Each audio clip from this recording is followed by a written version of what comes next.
Boom! We made it, mate. How you going? I was enjoying the intro music. That was great. I know it's pretty cool. Eh? I love it.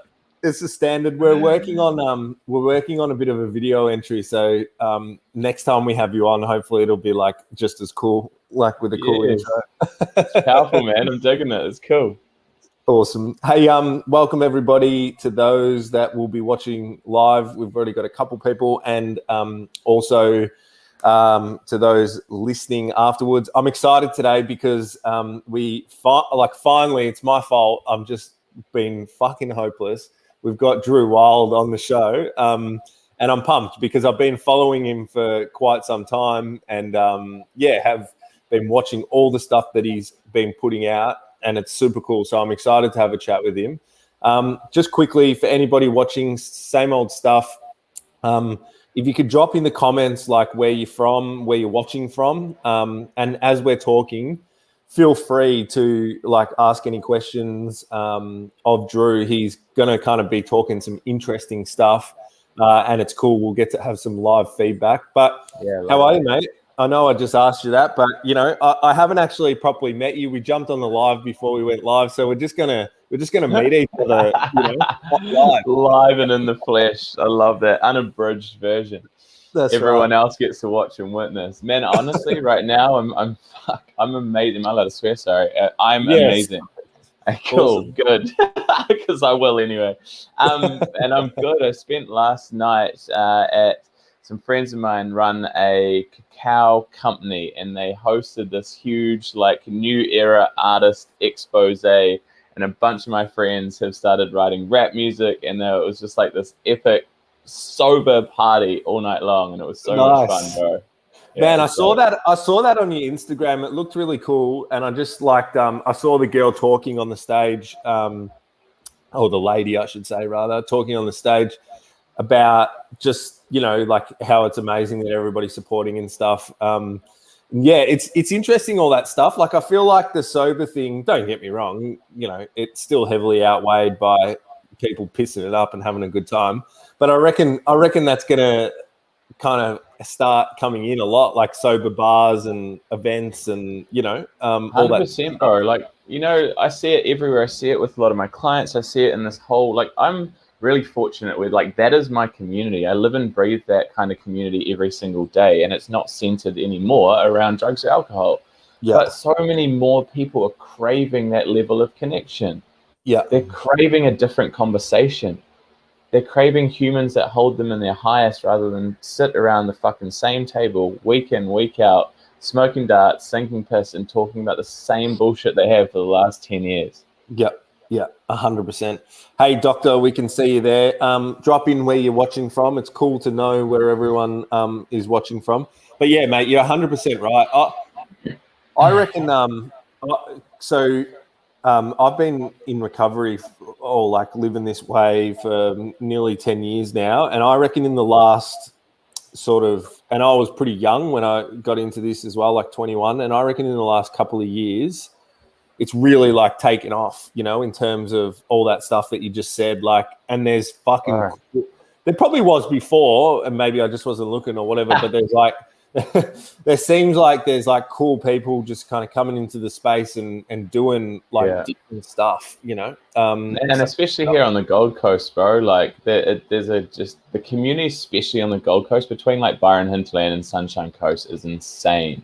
Like every day, if you want to be doing some sort of like deep connected practice and hanging out with some like really fucking rad humans, there's stuff on, whether it's like breath work and meditation on the beach, whether it's some like an event like last night, like we're inundated. I mean, that's why I moved here, bro. Yeah. Interesting. So let's get into it. Hey, you kind of mentioned that you're hanging out with this community, like these, I don't want to call them new age because it's just normal to me, but for everybody watching, new age kind of crew that are into like consciousness and connecting with everyone and all that sort of stuff. Like, how did you get there? This is obviously Real Drug Talk. You probably got some kind of a backstory. I got a bit of a story, bro. Yeah. It certainly wasn't. It was funny. I was having a conversation with a mate last night, right? It was something that I feel like I always had that essence of it was something that I always so deeply craved. It was usually just the conversations we had when we were like deeply fucking stoned or high.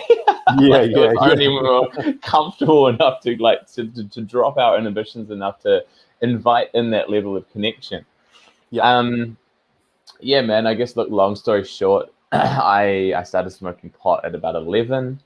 Fast forward, through all my teens, I smoked a lot of weed. I partied hard, drank a lot, took, I guess whatever you want to call recreational drugs. But I wasn't, I wouldn't call it out of the ordinary. It was pretty common for, my circle of friends and sort of peer group at that age to be, engaging in the behaviors that I was.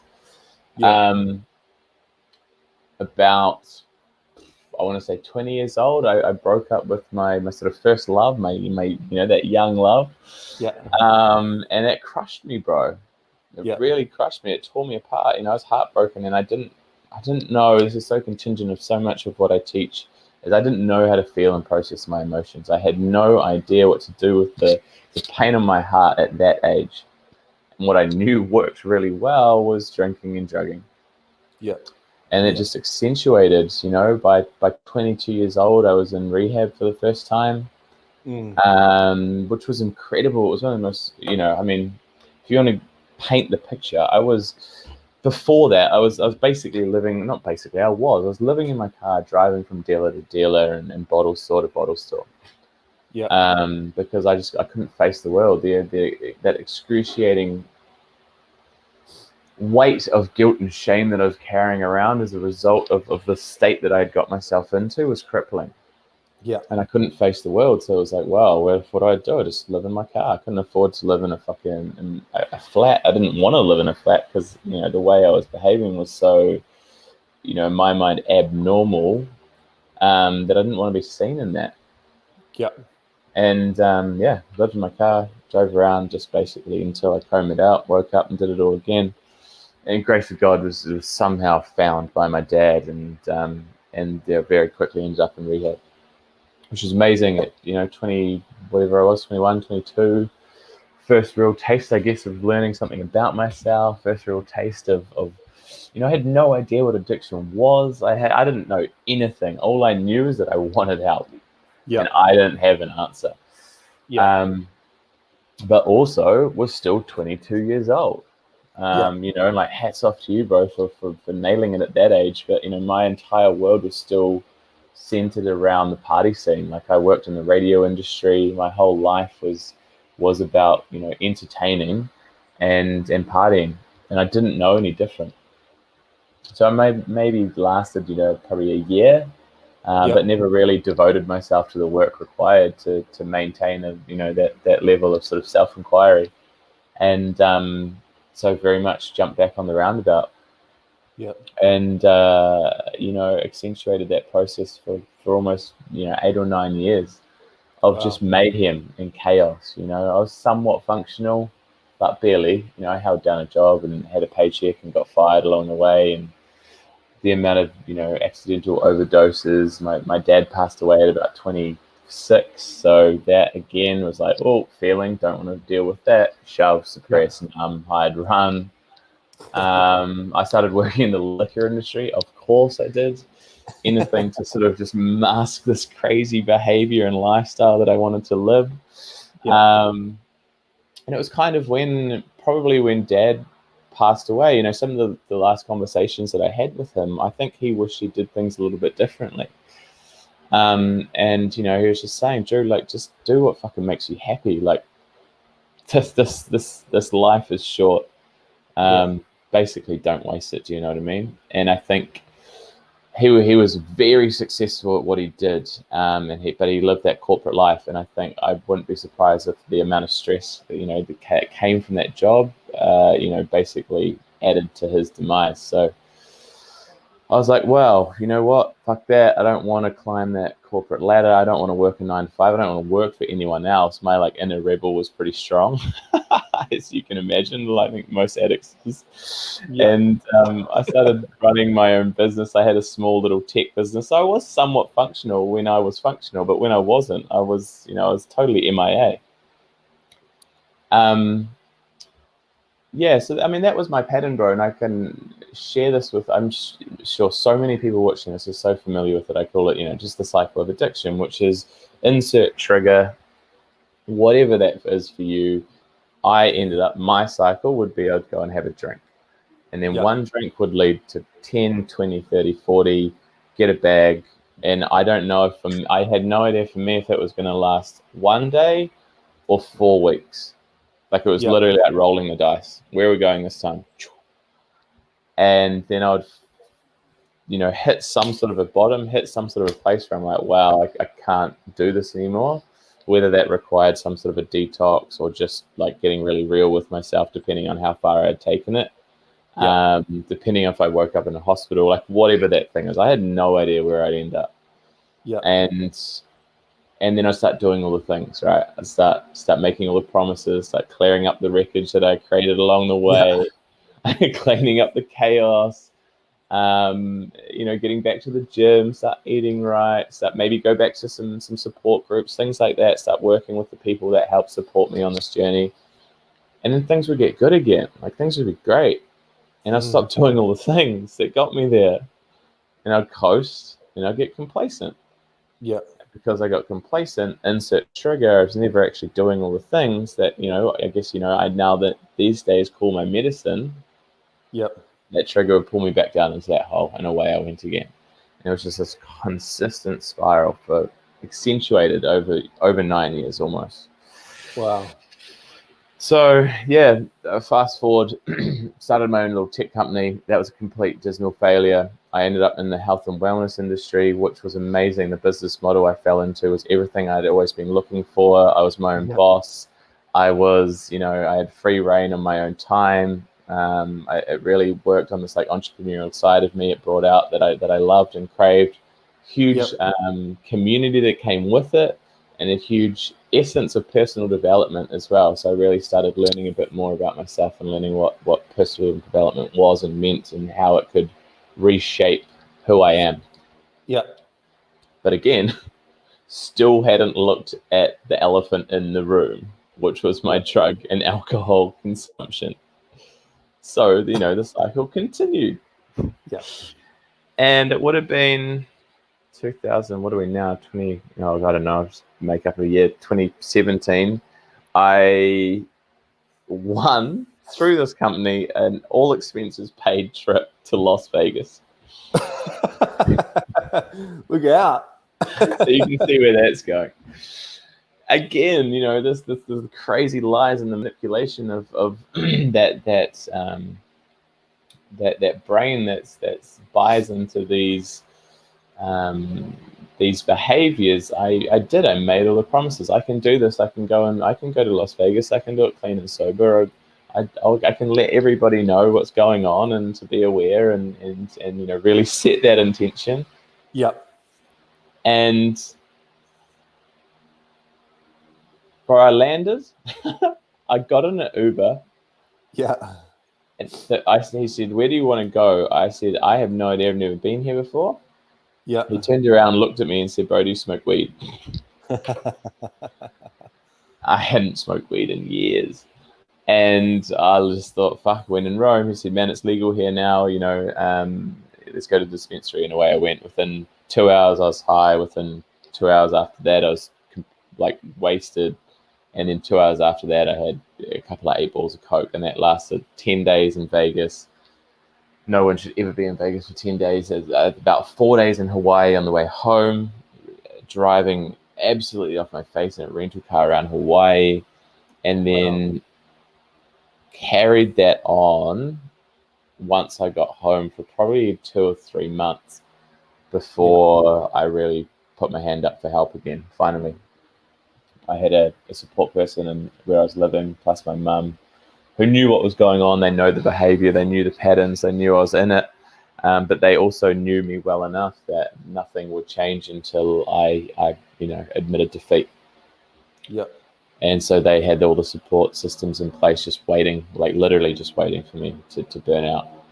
And so I did. I got to that place where I messaged a beautiful man in my life, Sam, who looked after me along this journey, and I said, bro, I can't do this anymore. And he came and scooped me up and helped me get me into a bit of a detox and sort of cleaned all the piss and vomit off the mattress. What year was that? Sorry, what year was that? What are we now? 2018, 19. I want to say end of 2017. Wow. Yeah. Yeah. And then straight back into rehab, bro. Straight back into rehab, and just something shifted. It was just like, right. I was talking about this moment with a mate the other day. I was sitting there, and I was just having a moment with myself on the end of a bed. You know those single beds you get in rehab.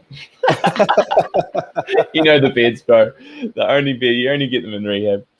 Yep. Single bed in this room, just going, what haven't I done yet? Yep. What haven't I tried?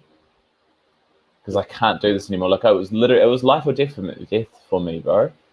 Yeah. It was like, I'm either going to take myself out of the fucking game, be it by my own hand or accidentally, or I choose to heal.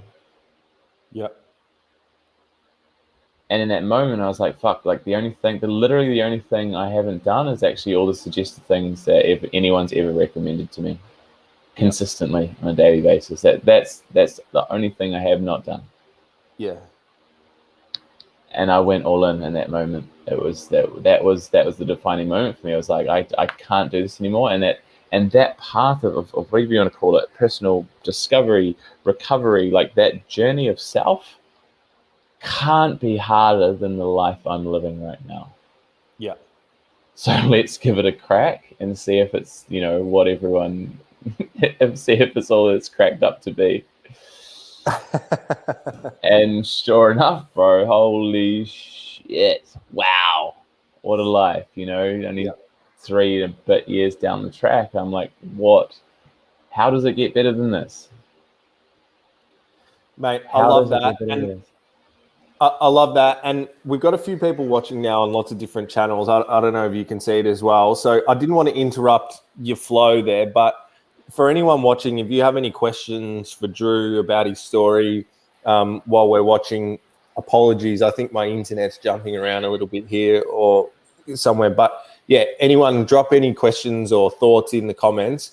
But mate, it's an incredible story. And, for everybody watching, it's really interesting what you just said there at the end, where you said, that the only thing that you hadn't done is what everybody had been kind of suggesting to you or telling you to do to change. And it's so funny, like when I've worked with people in the past or when people work with us now or whatever it is, right? Often they say like, oh, I've done everything, or like, I fucking don't know why this is happening to me. Yeah. Like we actually break it down and we say, and this is not to like razz anyone or offend anyone or anything like this, but it's just kind of part of like the condition of the denial that comes along with this stuff, or, it's a funny thing, but we actually break down, all right, well, what have you actually done to change? Like, what have you done differently in your life to change? Like, who are the people that you're hanging around with? Are they different? Like, are you doing any self-discovery? All right, what does that actually mean? Are you doing it? Like, all that stuff. And then they're like, oh, fuck, I haven't actually done anything.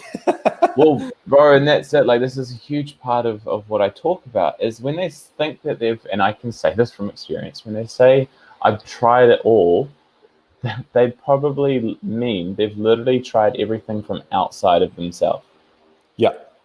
I've tried to change my drug of choice. I've tried to change when I drink. I've tried to change how I drink. I've tried to change who I drink with. I've tried to change like all of these things externally from self. And this is the problem. Like we keep looking at the thing. And this is such a core piece of what I talk about, as you know, is that the thing isn't the thing.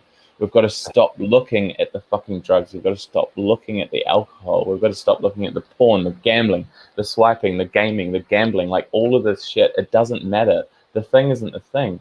All that thing is your body's way of coping. It's found a really like interesting way of dealing with life.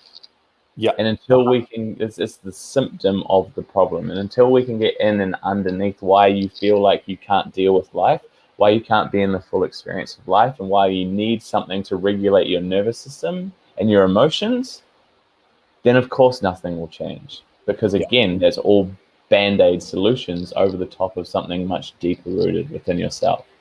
Yeah, 100%. No, I love that. And the thing, do you know what's funny, right? Like, because I've, over the years, and it sounds like you're the same. I've done so much reading and different stuff about, like, what is addiction? Is it a disease? Is it something that's learned? Is it this? Is it that? Blah, blah, blah, blah, blah, right? And the conclusion that I came to is that, no one really knows. The research isn't like kind of 100% or whatever. But it's funny, when I talk to people, every single person I've spoken to, and I never like lead them down the garden path or anything like that, they all say, and I had the same experience as well, they all say like what you just said then, and you articulate it so well, is that it's not about alcohol and drugs. It's about some deeper, whether it's emotional or whatever it is, something under the surface that's driving that. And when you fix that, then the addiction tends to fix itself as well. So interesting. 100%. But I'll be so bold as to say that, like, I do know what addiction is. And I'll state it right here. It's a trauma response. Yeah. Like, that is the simplest form of addiction. What is addiction? Put it in the dictionary. Fucking Drew Wild underneath. It's a trauma response. That's it. Like, what else do you want to know? You know what I mean? Like, people, they just so deeply love to overcomplicate these things. And a lot of the problem is that a lot of these definitions and stuff, they come from humans that have never, ever even experienced a day of addiction in their life. It's very easy to put a blanket statement over the top of what they may perceive it to be. Go and live it. You know it just as well as anybody else. When shit was hitting the fan, what did you do to cope and deal with life, to regulate your nervous system with your emotions, these internal belief systems that were telling you you're unworthy and not enough? I don't want to feel that. Oh, cool. Okay, cool. My body's actually really smart, like so smart that what it knows works is going and having a joint. What it knows works is having a wank. What it knows works is scrolling social media for 2 hours. What it knows works is to open the laptop and put on an episode of whatever you're watching on Netflix. So I don't have to deal with the discomfort that my body's trying to expose to me. And I was never taught what to do with that discomfort, most importantly. But what I do know works really well is numbing, escaping, suppressing, hiding, running, covering up over the top. So it's interesting you say that. Like, I'm with you. But do you think it is 100% of the time like a trauma response? Like, what about those people that? And I know this is like, you could say, what about this? What if that? You could go on forever. But what about like those people that, say, for instance, have like back pain or whatever, and this is playing out a lot in the US or whatever, and it happens a lot here too, but have back pain, they get prescribed like opiates and Oxycontin. They don't really have anything going wrong, or it seems like they don't really have anything going wrong in their life, and then all of a sudden, because it is highly powerful and highly addictive, they get addicted. Like, sure. What do you say to people when they ask about that? Yeah, I mean, I think you nailed it. Like, seems like, right? Seems like there's nothing. No traumatic event. And this is the nuances of trauma or hurt or pain, and go as far as to just the subtleties of the ineffective belief systems you're operating within you. The biggest case study on this, Johan Hari talks about this all the time, is the Vietnam War. You had hundreds of thousands of soldiers in Vietnam, a lot of whom were shooting up heroin to deal with what they were being exposed to over there. And the numbers were like, something like under 5% came back with a habit.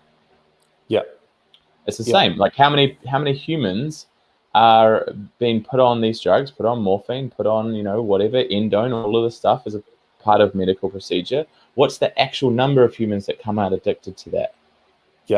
Then we need to go in underneath and look at what were these internal systems operating for them to then go, their body goes, oh shit, okay, that's doing something for me.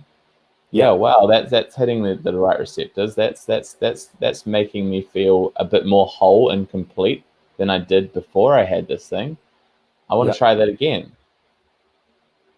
Yeah, no, it's a good explanation. I don't know if you can see that question from Danny, or I think it's got a question mark, so we're going with a question, which I think is a good point and something that I wanted to talk to you about. It's highly interesting, but like, what do you think of that concept, like addicted versus dependence?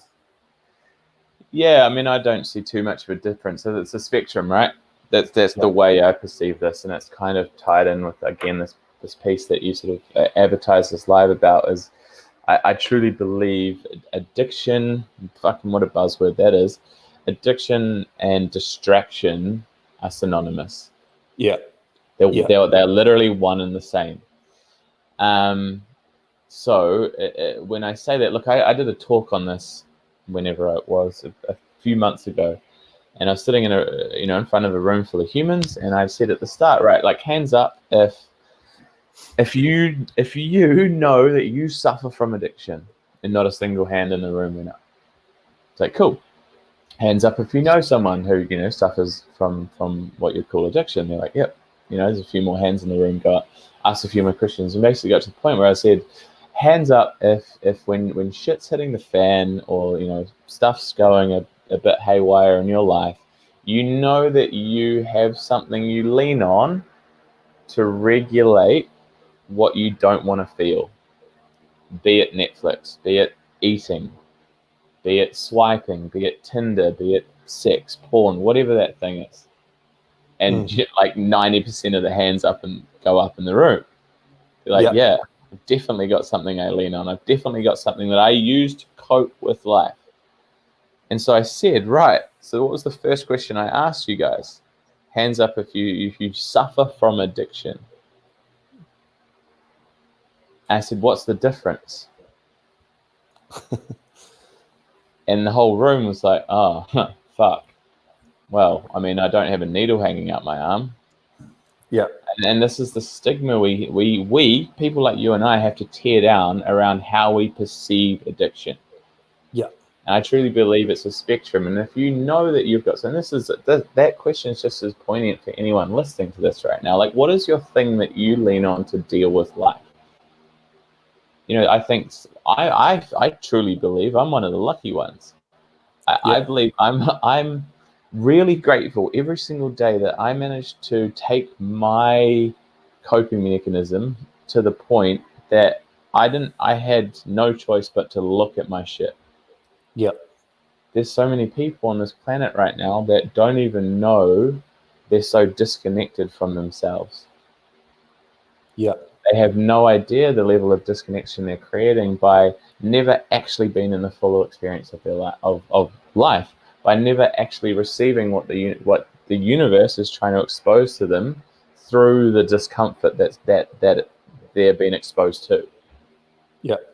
No, it's so interesting, and I know other people say things like this as well, but I believe it to be true. Like in a world where we can go live like this, and reach the internet and have conversations with people that aren't even in the same state or the same country or whatever it is. In a world where we're so connected, we've never been more disconnected ever. It's Bro, crazy. like literally for most people, and I can say this because again, it used to be me. On a good day, if I wasn't drinking or taking drugs, I'd wake up, open my eyes, I go right next to me, and I pick this thing up. Yeah. And I open my phone and I start clearing my messages, and there's probably some shit that made me feel like shit, and I'll scroll through Instagram, and someone's posted their like holiday in Fiji, and I'm like, fuck, I wish I was in Fiji. And then I get on, and then I open Tinder, and I'm like, oh, of course, no new matches. Fuck, I feel like shit. And then I open the news, and I'm like looking at the news, and it's like, oh my god, there's been an earthquake in fucking Thailand. I'm like, oh wow, that makes me feel like more like shit. And then and in those moments, I'm doing two things. I'm disconnecting from myself, and I'm lowering my vibration. Yeah. from the minute I wake up, I'm feeding into usually a vibration of not enoughness and fear, and I'm totally disconnected from just my internal monologue. Yeah. And so I then get out of bed and I get in the shower, and I used to have like a radio in the shower because God forbid I'm standing in the shower for 10 minutes by myself. And then, whatever, throughout the day, again, scrolling, I go to a job that I fucking hate, and then I get home and I'm swiping and I'm masturbating and I'm fucking listening to shit that doesn't serve me. Like, literally, I used to still listen to stuff until I'd fall asleep. Yeah. And so throughout the course of 24 hours, I literally wouldn't have 5 minutes to myself. Yeah. Because I was just distracting. One of the scariest things for people on this planet in this day and age is to spend 5 minutes with themselves. Yep. We would rather distract, than be in ultimately what would be, because we've been distracting for so long, some sort of level of discomfort, uncomfortability by being in meeting parts of ourselves. And it is everywhere today. Society is built on it. Consumerism is built on making you feel like you need something from outside of yourself to feel worthy and complete. Yeah. It's really interesting when killing us. It's interesting when you get into it, isn't it? And that's kind of the trip that I've been on for the last, I would probably say about a year.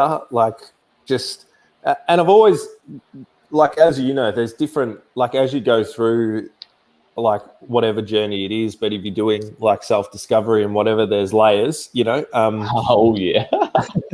And that has been what I've just, the last year, and it's actually quite scary, because when you really confront the buttery essence of yourself and the way that you operate and stuff. But yeah, I've just been going so deep into just how much everything is almost just like programming. And I'm not saying I've got my tinfoil hat on, and I'm not saying that fucking Bill Gates is trying to, control me. And I'm not saying that. I just mean, for anyone listening, he is. That's right. I just mean just all the kind of narratives that happen through life, all the belief systems that you pick up along the way at whatever stages, the way that you think.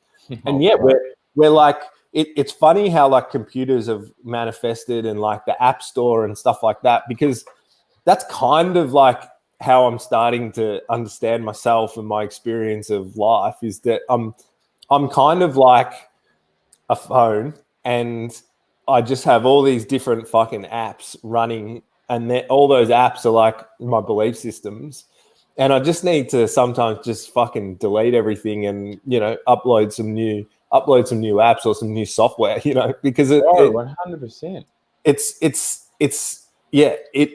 It's crazy when you actually just really push yourself to say, just ask yourself why, 3 times before you do something. Why am I actually doing this? What's the actual reason behind this? It's unbelievable when you start getting to the buttery essence of what's driving you, and what your whole life is about. And and for most people, and for myself, it's all just fucking insecurity. It's all just this kind of, this, as you said, this need to get things outside of yourself to kind of make this condition internally feel okay, it's 100%. I mean, you could go take that down a bit of a rabbit hole if you really wanted to. I kind of touched on it with that live I did with Josh the other day. But I mean, these things are a form of control, man. Anything that can drop us into a lower vibration makes us more susceptible to being obedient little humans. But that is a conversation for another day. I guess what I want to touch on with what you're sharing there is you nailed it. We kind of are, well, we are, our brain is like a computer. I love that analogy, and when some of the programming or some of the outputs, whatever that computer is putting out to the world isn't quite functional. Like the coding's a bit weird. It just doesn't look right. It's not effective. You don't go and you know, I was trying to remember this analogy that they were talking about the other day. I've lost it, but basically it's just saying, like, you don't build on an old operating system. You go and overhaul the initial coding, the zeros and ones that were creating that dodgy output, right?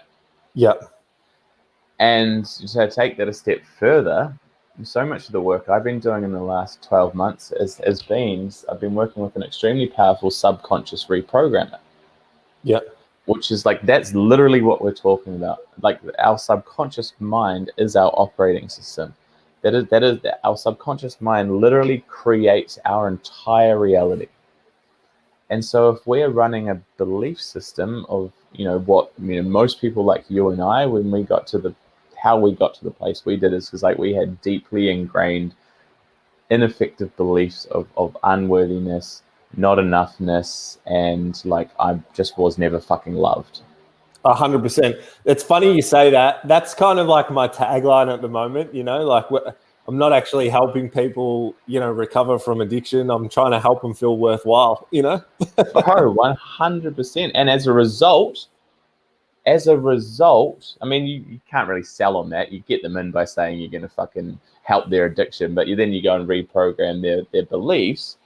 And as a result, the addiction disappears. Yeah. This is like that whole thing. Like, if you have the fruit giving bad fruit, you don't try and blame the fruit. You go and look at the soil that the tree's planted in, right? Yeah. Same similar kind of analogy. So we've got to go in and find ways in which we can, number one, take out these old belief systems, and number two, re-sode and rewire the new operating system, the new beliefs. I am worthy. I am enough. I am lovable. And as a result, we recreate our entire reality. Yeah.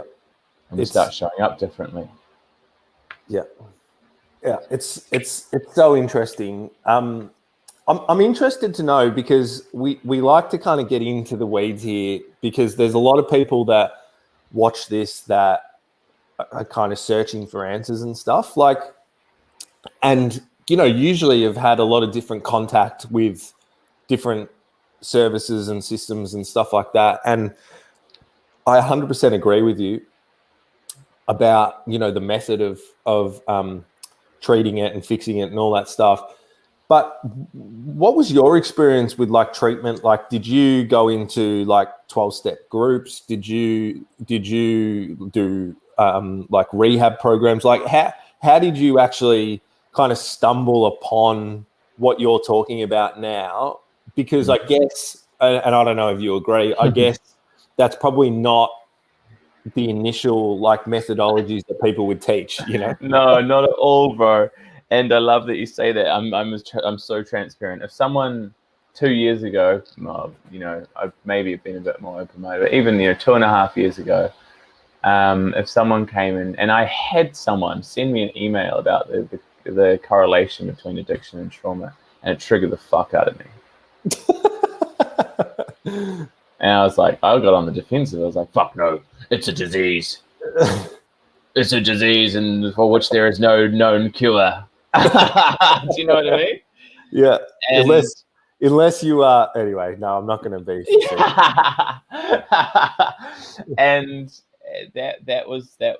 Look, my journey of recovery started, I mean, again, I love something that a friend of mine says is, you know, I feel like I probably started this journey when I was about 11 years old and started smoking weed. Yeah. Yeah.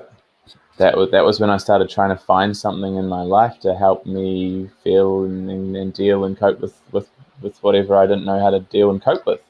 Yeah. So I'm giving my 11-year-old me like a massive high five for being like, cool, well done for finding something that helped you survive, bro. You know, I then, 22, I went to rehab, as I shared. That was a very much 12-step based rehab. And so from that 22 years old, in terms of addiction and everything that I ever learned and was taught and was shown was 12-step based. So very much that like 12-step indoctrination. I regularly attended meetings. Same with the second time. Well, obviously not regularly enough. Second time I went to treatment, similar. It was a 12-step based treatment center. I was deeply connected in the 12-step system where I lived, came out, and that was 100%. And I still send clients 12-step meetings because, unfortunately, and that's what I'm recreating, there isn't much other, there's no other options. So that was 100% what saved my life. And I will never, ever, ever take away from that. I'm fortunate to have sort of looked around the rooms and gone, some of these people don't look very fucking happy. Yeah. I was also lucky enough to be a little bit more open-minded. My mum was pretty woo-woo or spiritual or out there, whatever you want to call it. Yeah. He was always, since a kid, plugging me into like a holistic approach to healing. You know, I had like Chinese healers and osteopaths, which, 30 years ago was like, what? Yeah. What do you mean? You're a freak. Yeah. Yeah. There was nothing that like lavender oil and tea tree oil wouldn't solve. Do you know what I mean? It's funny. Just on that, it's funny, isn't it? Like, that's something that I've been realizing as well, that, I would like just kind of love to share with people is with different, there's this quote, I'm not going to try and say it because I'm going to butcher it, but, and sorry to interrupt you, but it's a good point that you make, like, as we're talking about like the programming and stuff like that. Yeah, like 30 years ago, even when I was growing up, my mum had, not herself, but had friends that were kind of like that, into shit like that. And you were considered like a fucking unit if you were into that stuff. And now on Instagram, you just have to open your feed and there's like, self-love, baby. There's self-love chicks all around the post, and it's considered like the mainstream thought. And so, which is amazing. I love that. I'm so glad it is going that way, that people are starting to look for a different approach to what's showing up in their life. That's right. And I think it's a good philosophy, as you were just talking on, to kind of take into this whole addiction treatment space when you're doing on your own journey, is that, like, just kind of go with what connects with you, because even though the narrative at the time might be something different, doesn't mean 5 years down the track that it might change, So 100%, 100%, and that was it. I had always been exposed to that world of sort of personal development as well. So like a year into that journey, sitting in some of these rooms, I was like, what else is there? It's got to be something else, because I personally at that stage, I didn't want to do that for like the next 20 years of my fucking life. Yeah. And I didn't see a number of people that had taken it to the depth that it really deserved. Yeah. I mean, you can get there.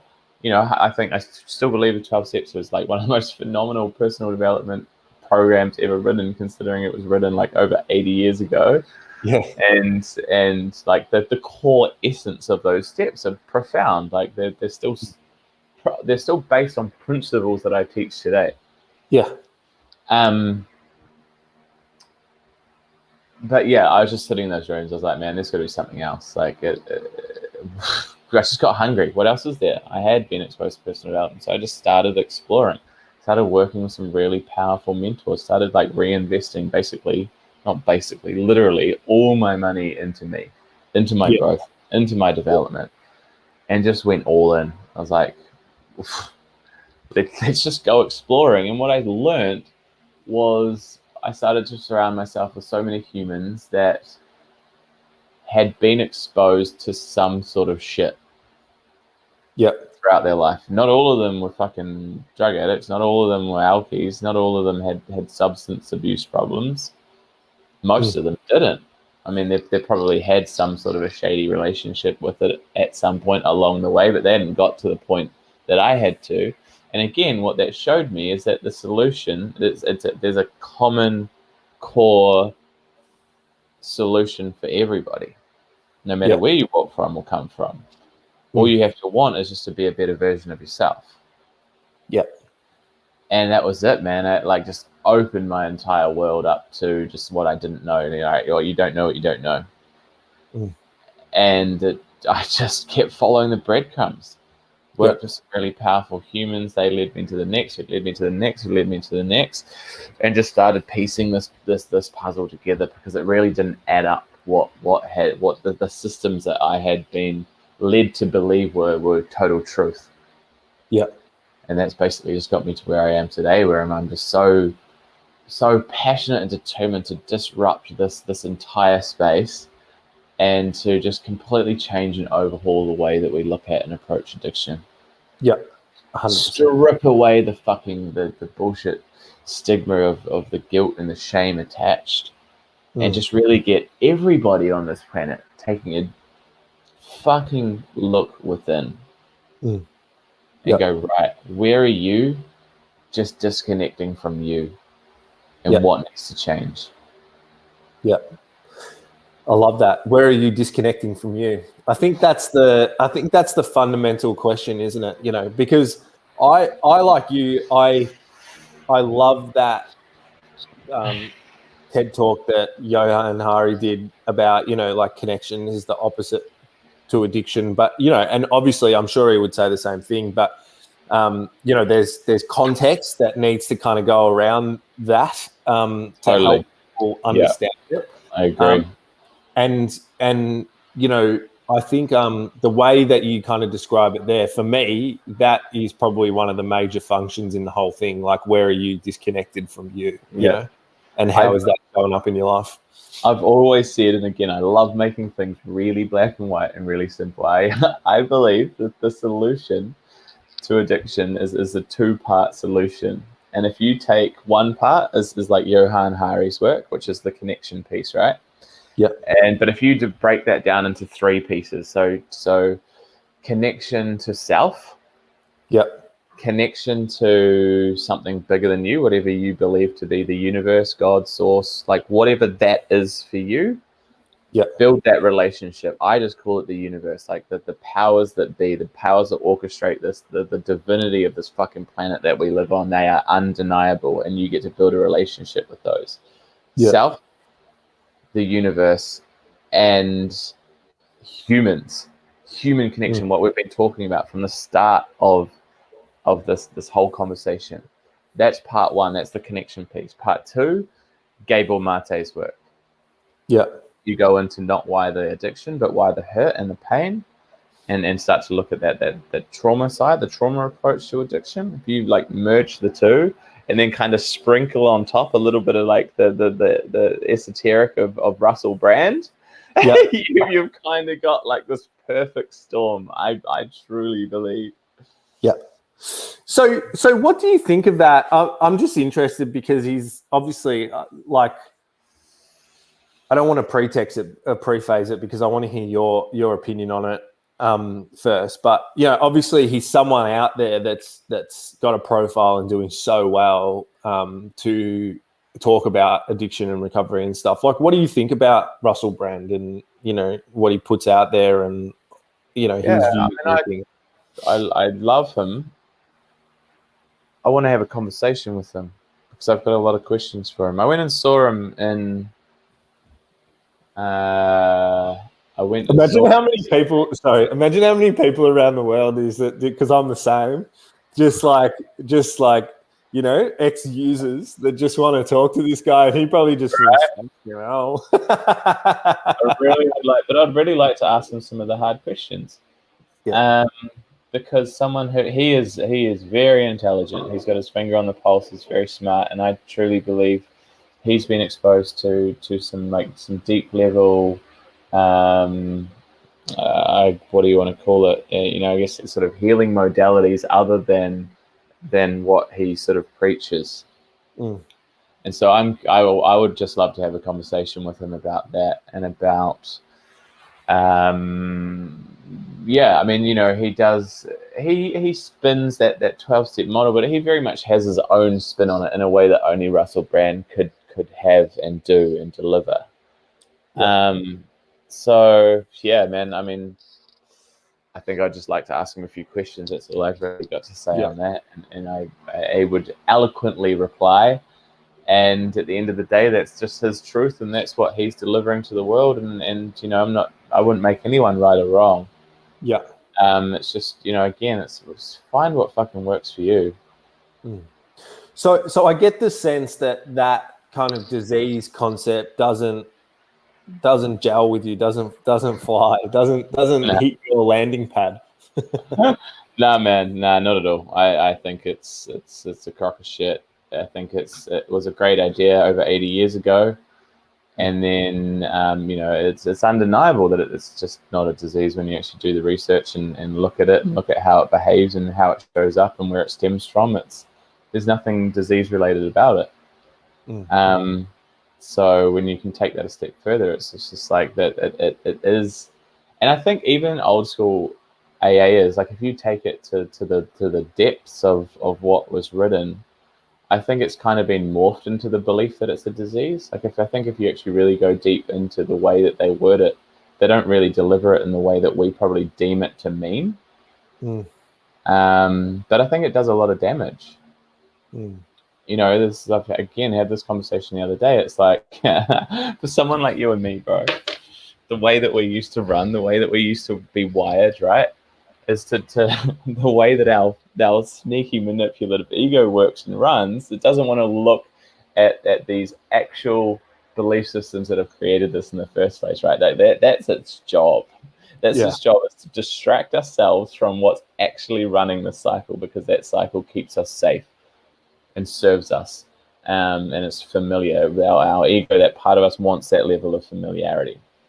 So for us to sit in a room and someone goes, "Oh, mate, it's all good. It's not your fault. You've got a disease." It's like, yes. I fucking knew it. I knew it. I knew I was fucked up. I told you all. I told you all I was fucked up, and that there was something wrong with me. And the ego goes, "Oh, yeah, that feels good. Cool, let's run with that story for a while." Let's run with that. I'm totally powerless. I have a disease. It's not my fault, and this is just the way I am for the rest of my life. And I am an addict. That's the bit. I will always be an addict.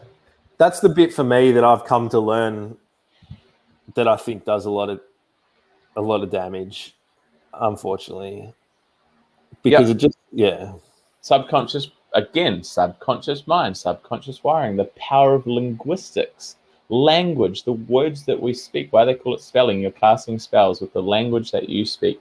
If you are if you went and opened Instagram, like we were just laughing about, right? Like personal development 101. I bet if you went to someone's self-love page, you would find someone talking about affirmations. What is the purpose of an affirmation? It is an I am statement followed by an empowering whatever belief system that you want to ingrain into your subconscious mind. I am capable, I am able, I am lovable, I am a fucking doer, I can do anything that I put my mind to, whatever that thing is. I am a money magnet, right? What's going on in your subconscious mind if, however many times a day, you're repeating the words to yourself, I am an addict, I am an alcoholic. Exactly. What will you always be? It is really interesting, it's funny. I got to do a show on it because it's too long just to kind of talk about it. But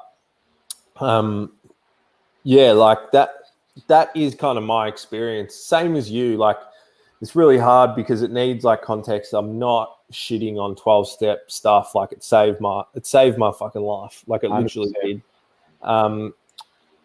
But yeah, there's as I have evolved and grown, there's been lots of stuff that I've seen within myself that has made me go, that's actually not helpful. And that's why I love your tagline and why I wanted to have you on the show, because I do think that we have to innovate, mold, morph, and change the way that we talk about, overcoming addictions, treating it, all that stuff, because otherwise we're just going to kind of become the Catholic Church.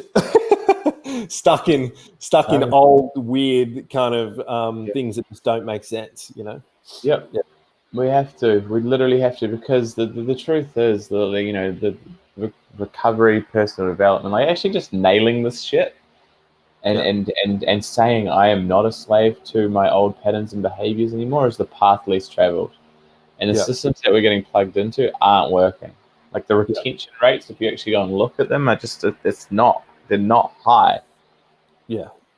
They're not high because this is hard. This does take fucking work. And a lot of the systems we're getting plugged into, be it, whatever, these old models, the mental health system, all of this shit is not getting to the fucking root cause. And so people aren't fucking healing. Yeah. And so they sit on the merry-go-round for years. They get put on medication. They go to people who never actually fucking get in and under the surface. And the show goes on.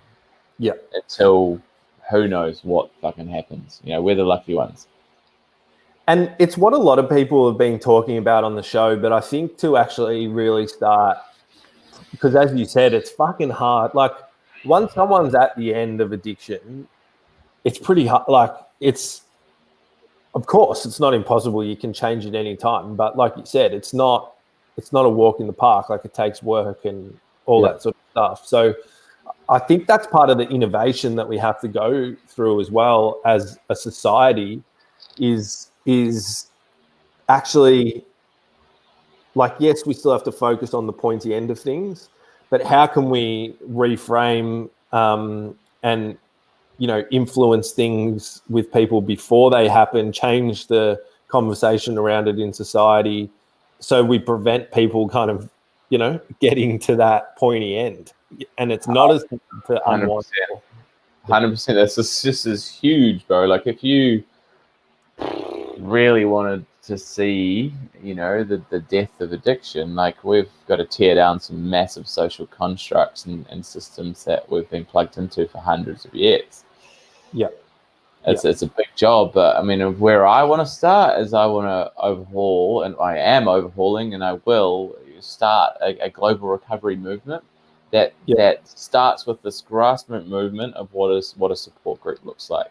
Like I will make recovery cool. I will make this the path most traveled. I will make this thing appealing. I will make this thing so attractive that like recovery is cool.